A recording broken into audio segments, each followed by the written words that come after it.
أعوذ بالله من الشيطان الرجيم.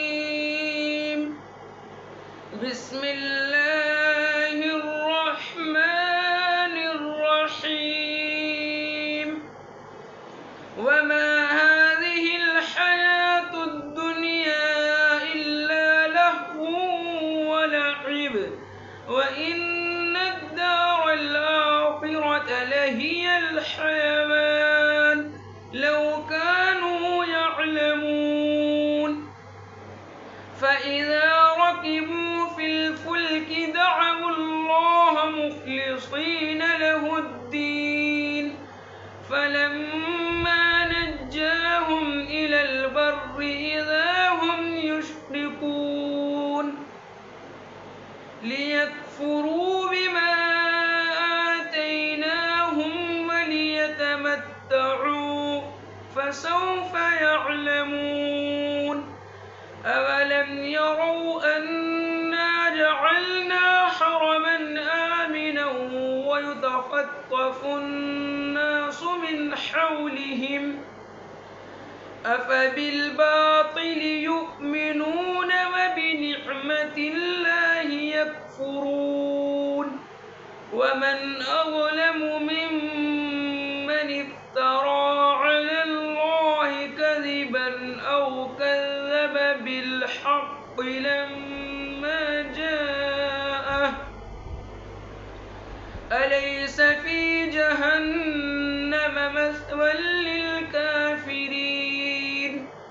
والذين جاهدوا فينا لنهدينهم سبلنا وإن الله لمع المحسنين. صدق اللہ العظیم. السلام علیکم ورحمۃ اللہ وبرکاتہ. ترجمہ قرآن کے سلسلے میں آج کل ہم سورہ عنکبوت کا مطالعہ کر رہے ہیں. اللہ کی توفیق سے آج الحمدللہ یہ سورت پوری ہو جائے گی.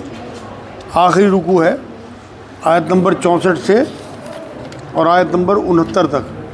الحمدللہ رب العالمین والصلاۃ والسلام علی رسول الکریم وعلی آلہ وصحبہ اجمعین اما بعد. اعوذ باللہ من الشیطان الرجیم. بسم اللہ الرحمن الرحیم. رب اشرح لي صدری ویسر لی امری واحلل عقدۃ من لسانی یفقہوا قولی. سبحان ربک رب العزۃ عما یصفون وسلام علی المرسلین والحمد للہ رب العالمین. شروع اللہ کے نام سے جو بڑا مہربان نہایت رحم فرمانے والا ہے. سورہ عنکبوت آیت 64 پارہ 21. اور دنیا کی یہ زندگانی تو محض کھیل تماشا ہے، البتہ آخرت کے گھر کی زندگی ہی حقیقی زندگی ہے. کاش یہ جانتے ہوتے. یہاں اللہ نے کہا کہ یہ جو دنیا ہے تمہیں آخرت کی طرف سے اندھا رکھتی ہے، لیکن یہ کھیل تماشے سے زیادہ کچھ نہیں ہے. ساری عمر مال جداد کمانے میں محنت کرتے رہے لیکن جاتے خالی ہاتھ ہو، دوسرے استعمال کرتے ہیں. چند گھنٹوں کا جو معاملہ ہے یہ کھیل ہے. جیسے آپ نے دیکھا ہوگا کوئی ناٹک ہو یا شطرنج کا کھیل ہو، اس میں کوئی بادشاہ ہوتا ہے، کوئی گھوڑا ہوتا ہے، کوئی پیادہ ہوتا ہے. ایسے ہی ناٹک میں آپ دیکھو کہ کوئی وزیر بنتا ہے، کوئی بادشاہ بنتا ہے، کوئی دکاندار بنتا ہے، کوئی جوان بنتا ہے، کوئی سینا کا، کوئی سپاہی. تو یہ جو ہے لیکن یہ ناٹک رہنے تک ہے. جہاں ناٹک ختم ہوا سب ختم.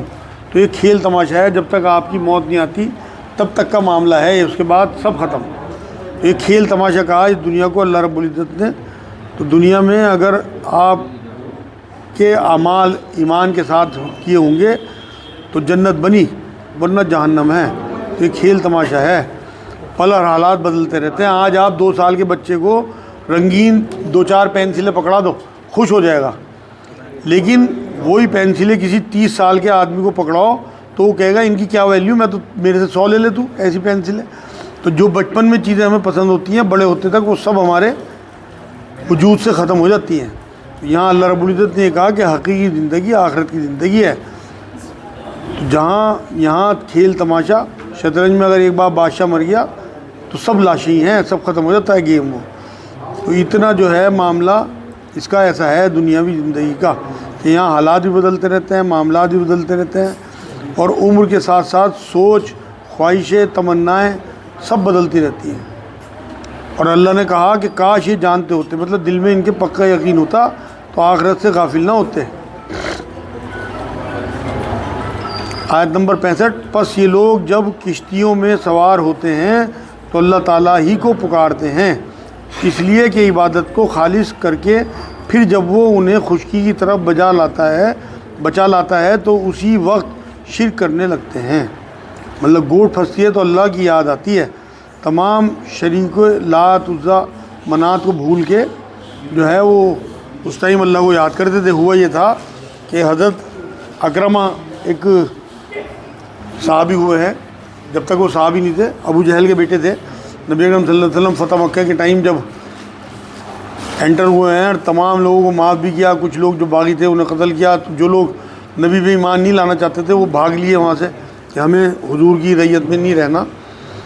تو کچھ لوگ کشتی میں سوار ہو کے جو ہے وہ نکل گئے دریا کے راستے، تو بیچ میں جو ہے بھور میں کشتی پھنس گئی ان کی۔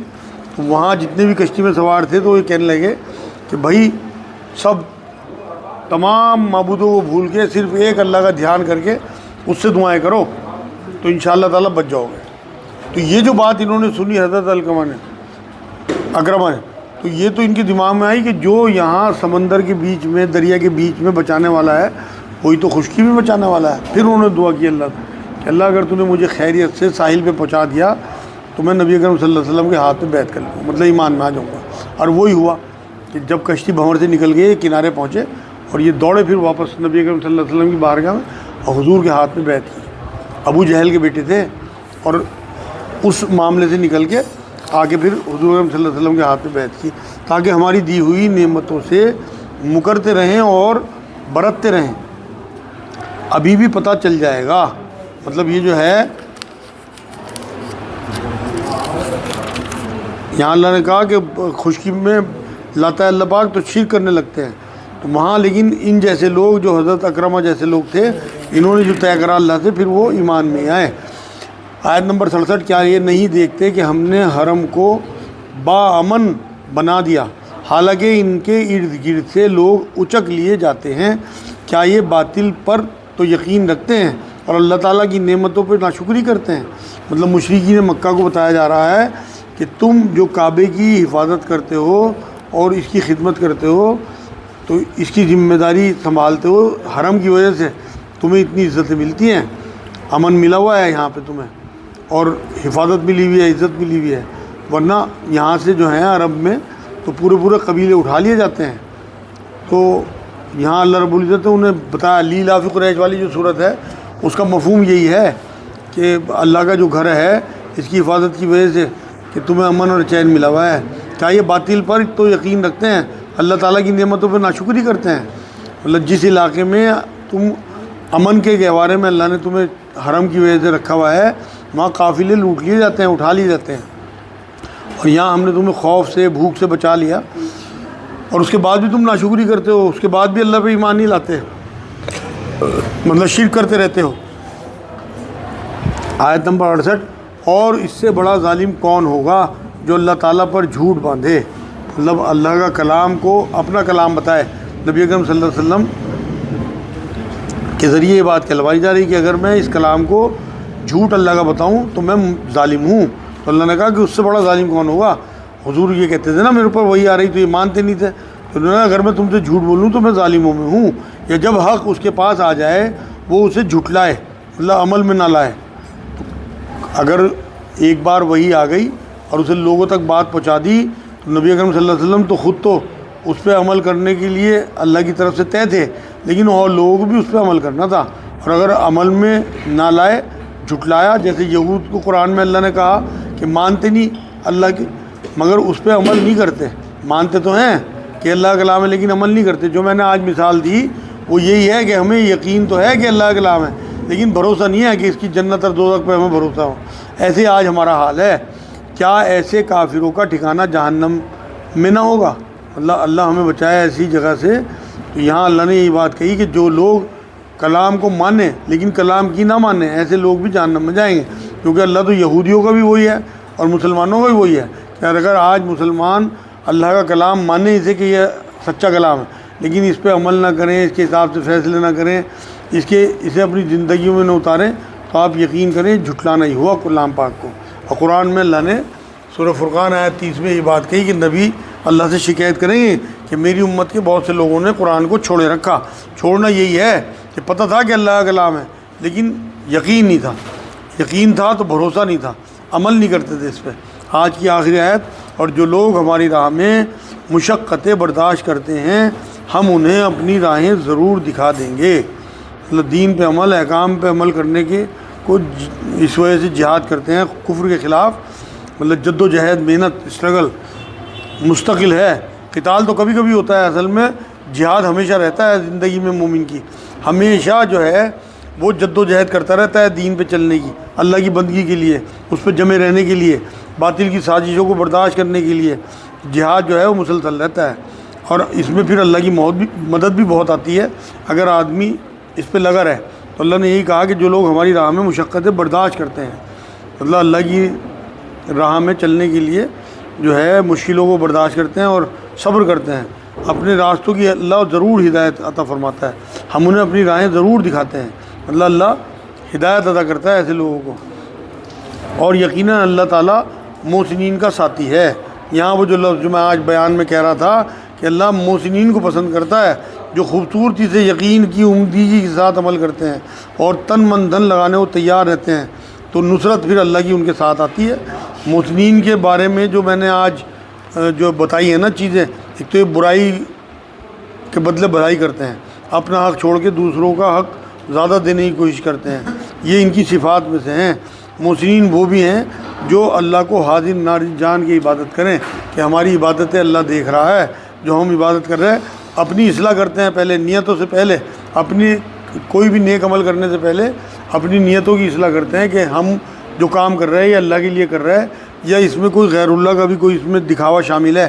آپ کے برابر میں آپ کا کوئی استاد کھڑا، آپ کے برابر میں کوئی آپ کا محلے کا بڑا آدمی کھڑا، کوئی ایم پی کھڑا، اور اگر آپ نے سجدہ 5 سیکنڈ کی جگہ 10 سیکنڈ کا کر دیا تو آپ نے ان کی خوشنودی حاصل کرنے کے لیے سجدہ بڑھا دیا، اب آپ پھنس گئے اللہ کے آگے۔